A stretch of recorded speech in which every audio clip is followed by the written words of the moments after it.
Hi friends, welcome to our channel. இன்றைக்கி நம்ம சேனலில் வந்து ரொம்ப டேஸ்டியான யம்மியான பொட்டேட்டோ சாண்ட்விச் தான் எப்படி பண்ணுறதுன்னு பார்க்க போகிறோம். வாங்க பார்க்கலாம். பொட்டேட்டோ சாண்ட்விச் செய்கிறதுக்கு பிரெட் தேவைப்படும்.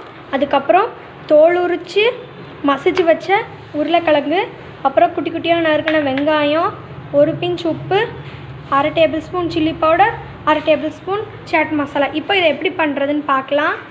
இப்போது நான் வந்து அது சாண்ட்விச்சுக்கு உள்ளே வைக்கிற ஸ்டஃபிங் பண்ணுறதுக்கு ஒரு பவுல் எடுத்திருக்கேன். இந்த பவுலில் வந்து நம்ம தோல் உரித்து மசிச்சு வச்சுருக்கிற உருளைக்கிழங்கு சேர்த்துக்கலாம். உருளைக்கிழங்கு சேர்த்தாச்சு. இப்போ இதில் நம்ம வெட்டி வச்சுருக்கிற வெங்காயத்தையும் சேர்த்துக்கலாம். இதை நல்லா மிக்ஸ் பண்ணியாச்சு. இப்போ இதில் வந்து சாட் மசாலா சேர்த்துக்கலாம். 1/2 டேபிள் ஸ்பூன் சாட் மசாலா, அப்புறம் தேவையான அளவு உப்பு, அப்புறம் தேவையான அளவு சில்லி பவுடர், இதெல்லாம் சேர்த்து நல்லா மிக்ஸ் பண்ணிக்கலாம். இப்போ நம்மளோட ஃபில்லிங் வந்து நல்லா ரெடி ஆயிடுச்சு. இதை வந்து நல்லா மிக்ஸ் பண்ணி வச்சுட்டேன். இப்போ நம்ம இதை வந்து ப்ரெட் கூட ஃபில்லிங் பண்ணிடலாம். இப்போ நம்மளுடைய ப்ரெட்டு ஃபில்லிங் டொமேட்டோ சாஸ் வந்து ரெடியாக இருக்குது. இந்த டொமேட்டோ சாஸ் வந்து ஹேண்ட்மேட் டொமேட்டோ சாஸ், வீட்டிலே பண்ணுறது. இந்த வீடியோ வந்து நான் ஏற்கனவே அப்லோட் பண்ணிட்டேன். இப்போ நம்ம இதை வச்சு சாண்ட்விச்சை வந்து அசம்பிள் பண்ணிடலாம். முதல்ல வந்து கீழே வந்து ஒரு ஸ்லைஸ் ப்ரெட்டை வச்சுட்டு ஒரு ஸ்பூன் டொமேட்டோ சாஸ் எடுத்து நல்லா ஸ்ப்ரெட் பண்ணிக்கலாம்.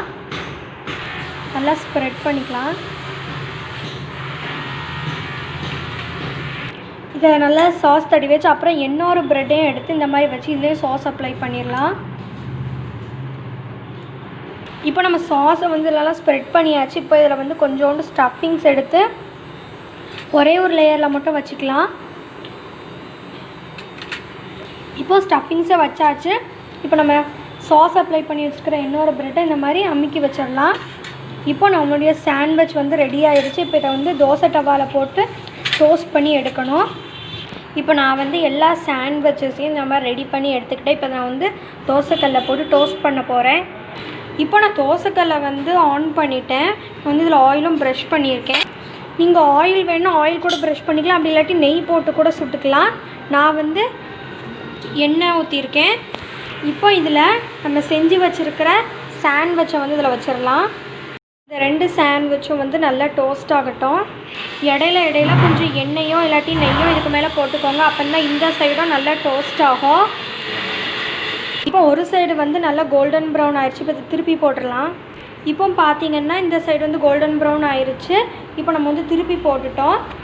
இப்போ இதுக்கு மேலே ஒரு சின்ன வெயிட் வைக்கணும் இந்த சாண்ட்விச்சுக்கு மேலே. ஏன்னா நம்ம வந்து ஃபில்லிங்ஸ் எல்லாம் வெளியில் வராமல் இருக்கிறதுக்காக ஒரு பக்கம் திருப்பி போட்டோன்னா ஒரு சின்ன வெயிட் வச்சுக்கலாம். வெயிட் வச்சு ப்ரெஸ் பண்ணிக்கலாம்.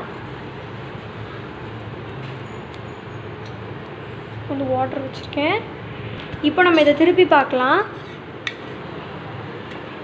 இப்போ இது நல்லா கோல்டன் ப்ரௌன் ஆயிருச்சு. இப்போ நம்ம இதை எடுத்துடலாம்.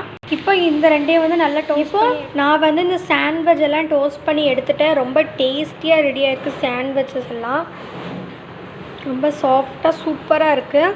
இந்த டேஸ்டியான யம்மியான சாண்ட்விச் வந்து வீட்டிலே ரெடி ஆயிருச்சு. உங்களுக்கு இந்த வீடியோ பிடிச்சிருந்துச்சுன்னா லைக் பண்ணுங்கள், ஷேர் பண்ணுங்கள், சப்ஸ்கிரைப் பண்ணுங்கள். நீங்களும் இதே மாதிரி வீட்டில் சாண்ட்விச் செஞ்சு பாருங்கள். பாய் பாய்.